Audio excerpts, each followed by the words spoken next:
మనమైతే ప్రీవియస్ క్లాస్లో అయితే ఎగుమతుల వరకు సింధు నాగరికత యొక్క ఎగుమతుల వరకు అయితే మనము తెలుసుకున్నాం కదా. సో దిగుమతులు అలాగే వారి యొక్క సాంఘిక వ్యవస్థ సాంఘిక స్థితి ఎలా ఉంది అని చెప్పేసి మనం ఈ క్లాస్లో అయితే డిస్కషన్ చేసుకుందాము. ఈ దిగుమతులు ఏంటి అంటే సింధు నాగరికతలో ఎగుమతులు నిన్నటి క్లాస్ వరకు చూసాం కదా. సో దిగుమతులు ఏంటి అని అంటే వీళ్ళు అగేట్, టర్కోయిన్, లాపిస్ లాజూలి, కౌర్నిలియన్ అనే విలువైన రాళ్లను పశ్చిమాసియా నుంచి అయితే దిగుమతి చేసుకునేవాళ్ళు ఈ సింధు ప్రజలు అనమాట. అగేట్, టర్కియన్, లాపిస్ లాజూలి, కౌర్నిలియన్ అనే విలువైన రాళ్ళని ఎక్కడి నుంచి దిగుమతి చేసుకునేవాళ్ళు అని అంటే పశ్చిమాసియా నుంచి అయితే వీరు దిగుమతి చేసుకునేవారు. అలాగే వెండేమో ఆఫ్ఘనిస్తాన్ నుంచి, రాగి ఏమో బెలూచిస్తాన్ నుంచి అయితే వీరు దిగుమతి చేసుకునేవారు. వెండేమో ఆఫ్ఘనిస్తాన్ నుంచి, రాగేమో బెలూచిస్తాన్ నుంచి అయితే వీరు దిగుమతి చేసుకునేవారు. అలాగే టెర్రాకోటా స్టియోటైట్, ఈ టెర్రాకోటా స్టియోటైట్ అనేవి ఈ విలువైన ఈ మెత్తని రాయితో, ఈ టెర్రాకోటా స్టియోటైట్ అనే మెత్తని రాయితో సింధు ప్రజలు ముద్రికలు, సీల్స్, ముద్రలు అయితే తయారు చేసేవాళ్ళు అనమాట. సీల్స్ తయారు చేసేవాళ్ళు.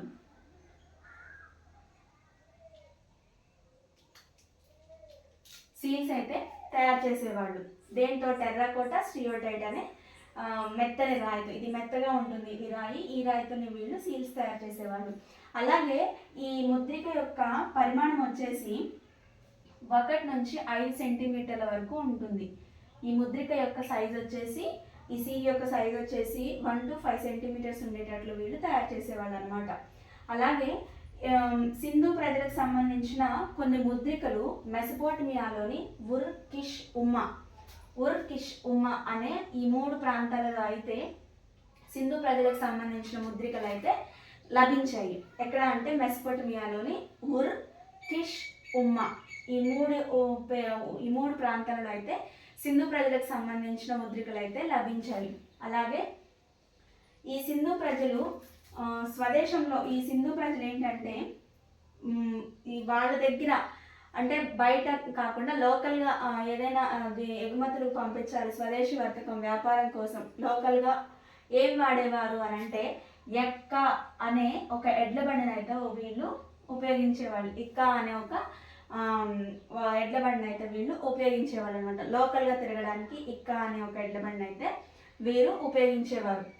అలాగే ఈ ముద్రికలు, సీల్స్ ఎక్కువగా లభించిన ప్రదేశం ఎక్కడ అంటే, ముద్రికలు అలాగే సీల్స్ ఇవి ఎక్కువగా లభించిన ప్రదేశం ఎక్కడ అంటే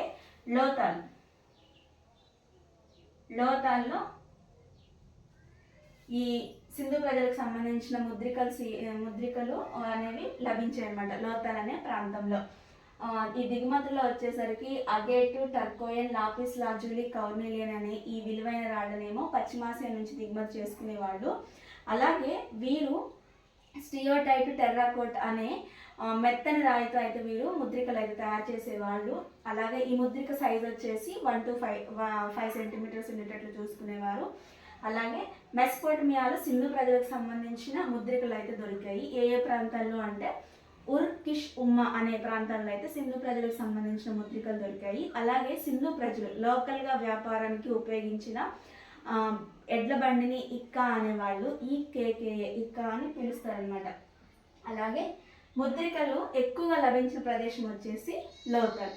అలాగే పశ్చిమాసియా నుంచి ఈ మూడింటినే కాకుండా ఆఫ్ఘనిస్తాన్ నుంచి వెండిని, బెలూచిస్తాన్ నుంచి రాగిని కూడా వీరు దిగుమతి చేసుకునేవారు సింధు ప్రజలు. అలాగే ఈ సింధు నాగరికతలో ఉన్న ప్రజలు వాళ్ళు ముద్రికల మీద అంటే వాళ్ళు స్టియోటైట్, టెర్రాకోట్ అనే మెత్తని రాయితో అయితే ముద్రికలు తయారు చేసేవాళ్ళని మనం చెప్పుకున్నాం కదా. అయితే వీళ్ళు ఆ ముద్రికల మీద ఎక్కువగా కనిపించిన బొమ్మ ఏంటి అని అంటే ఒంటి కొమ్ము గల ఎద్దు.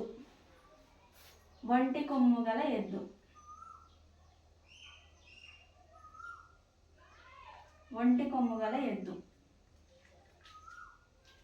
ఒంటి కొమ్మున్న ఎద్దు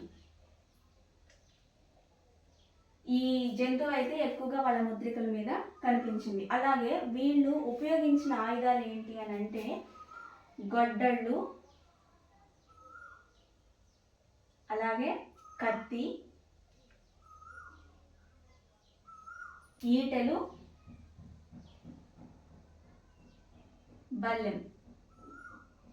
వీళ్ళైతే సింధు ప్రజలైతే వారు ఉపయోగించిన ఆయుధాలు అనమాట. ఈ గొడ్డళ్ళు, కత్తి, ఈటెలు, బల్లెం అనేవి వీళ్ళకి తెలుసు ఆయుధాలు. కానీ తెలియని ఆయుధాలు ఏంటి అని అంటే డాలు, అలాగే శిరస్త్రాణం. ఈ ఆయుధాలు అయితే వాళ్ళకి తెలియదు అనమాట. వాళ్ళకి తెలిసింది 4 గొడ్డళ్ళు, కత్తి, ఈటెలు, బల్లెం అయితే వీళ్ళకి తెలిసినవి.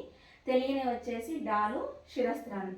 అలాగే మచ్చిక చేసుకున్న జంతువులు ఏంటి అని అంటే కుక్క, అలాగే కోతి. ఈ జంతువులను అయితే వీరు మచ్చిక చేసుకున్నారు. అలాగే వీళ్ళకి తెలియని జంతువు మచ్చిక చేసుకునేమో కుక్క, కోతి అయితే వాళ్ళకి తెలిసిన జంతువులు కూడా ఉన్నాయి. అవేంటి అని అంటే పెద్ద పులి, ఖడ్గమృగం. పెద్ద పులి, ఖడ్గమృగం.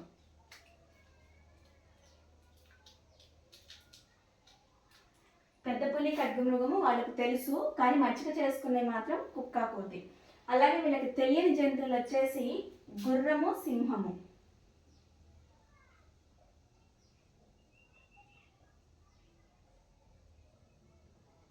గుర్రము, సింహం అనేవి వీరికి తెలియని జంతువులు అనమాట. అసలు గుర్రం అనేది అయితే హరప్ప సంస్కృతిలో అంటే సింధు నాగరికతలో చిత్రింపబడలేదు.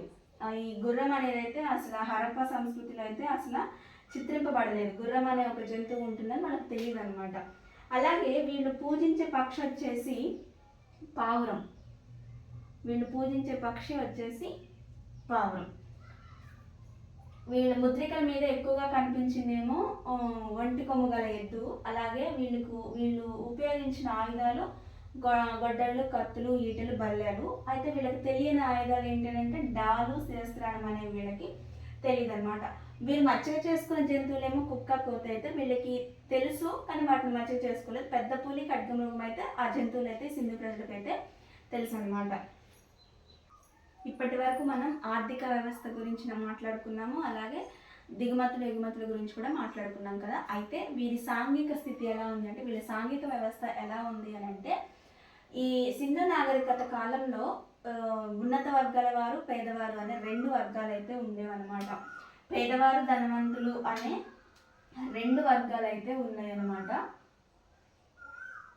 2 వర్గాలు అయితే ఆనాటి సింధు నాగరికత కాలం నాటిలో ఉన్నాయి. 2 వర్గాలు, పేదవారు, ధనవంతులు అనేది అప్పటి నుంచి ఉందన్నమాట. అలాగే ఈ జనాభాలో అత్యధికంగా ఉన్నవారు ఎవరు అని అంటే చేతి వృత్తులు చేసుకునేవారు. చేతి వృత్తులు వారు ఎక్కువగా ఉన్నారన్నమాట. ఈ సింధు నాటి ప్రజలలో ఎక్కువగా ఉన్న పీపుల్ ఎవరు అని అంటే చేతి వృత్తి చేసుకొని ఉండేవారు, ఎక్కువగా ఉండేవారు. అలాగే వీరు ఏం చేసేవాళ్ళంటే బంగారము, వెండి, కంచు, ఈ 3 బంగారము, వెండి, కంచు ఈ మెటల్స్తో చేసిన ఆభరణాలు వారు ధరించేవారు, ఎక్కువగా ధరించేవారు అనమాట. అలాగే ప్రపంచంలో ఎక్కువగా అంటే ప్రపంచంలో మొట్టమొదటిగా సిల్వర్ని, వెండిని ఉపయోగించింది ఎవరు అని అంటే సింధు ప్రజలే. వెండిని మొట్టమొదటిసారిగా వెండిని అయితే వారు ఉపయోగించారు. ఇక్కడ ఇంకొక విషయం ఏంటంటే గడియారాలు, ఉంగరాలు ఇవి ఆనాటి కాలం నుంచే వారు ధరించేవారు. ఓన్లీ పురుషులు ధరించేవారా అంటే కాదు, స్త్రీ పురుషులు ఇద్దరు సమానంగా గడియారాలు, ఉంగరాలు అయితే ధరించేవారు. స్త్రీ పురుషులు ఇద్దరు కూడా గడియారాలు, ఉంగరాలు అనేవి వారు సమానంగా ధరించేవారు. అయితే ఈ అలంకార ప్రియత్వంలో సింధు కాలం నాటి స్త్రీలు ఏమాత్రం తీసిపోరు. అంటే వాళ్ళకి అలంకారం మీద అంత ఇష్టం అన్నమాట. ఏమాత్రం కూడా తీసిపోరు అన్నవారు ఎవరు అని అంటే ఆర్సి మంజుదార్ అనే ఆయన ఆర్సి మంజుదార్ అనే వ్యక్తి అనే చరిత్రకారుడు అలంకార ప్రియత్వంలో సింధు కాలం నాటి స్త్రీలు ఏమాత్రం తీసుకోరు అని చెప్పేసి ఆయన అయితే పేర్కొన్నారు. అంటే వారికి అలంకారం మీద అంత ఎక్కువ ఇష్టంతో ఉండేవారు అనమాట. అందుకే వాళ్ళు బంగారము, వెండి, కంచుతో చేసిన ఆభరణాలను ఎక్కువగా ధరించేవారు. అలాగే వీళ్ళకి ఆనాటి కాలంలో సింధు కాలం ప్రజలకి వారికి యొక్క వినోదాలు ఏంటంటే చదరంగము, నాట్యము, సంగీతము, జూదము, ఈత పందాలు. ఇవి వారు ఎక్కువగా వినోదాలు అనమాట. వారు ఎక్కువగా ఆనందించేవి ఇవి అనమాట. చదరంగము, సంగీతము, నాట్యము, అలాగే జూదము, ఈత పందాలు వారి యొక్క వినోదాలు, వారి యొక్క ఎంటర్టైన్మెంట్ అనేది ఇవన్నీ. వీరు ధరించిన దుస్తులు ఏంటి అని అంటే ఉన్నితో నూలుతో చేసినటువంటి ఉత్తరీయము, అంతర్యము అనే 2 వస్త్రాలు అయితే వారు ధరించేవారు. తెలియని ఎంటర్టైన్మెంట్ ఏంటి అని అంటే రథ పందాలు అయితే వాళ్ళకి తెలియదు. సింధు కాలం నాటి ప్రజలకైతే తెలియదు. ఇదండి ఈరోజు క్లాస్. ఈ క్లాస్ మీ అందరికీ అర్థమైందని అనుకుంటున్నాను. ఒకవేళ ఎవరికైనా అర్థం కాకపోతే నన్ను కామెంట్ సెక్షన్లో అడగండి, ఖచ్చితంగా రిప్లై ఇస్తాను. అలాగే మన ఛానల్ ఇంకెవరైనా సబ్స్క్రైబ్ చేసుకోండి. మన ఛానల్ని అయితే షేర్ చేయండి. అలాగే మీరు లైక్ చేయండి, సబ్స్క్రైబ్ చేసుకోండి. Thank you for watching.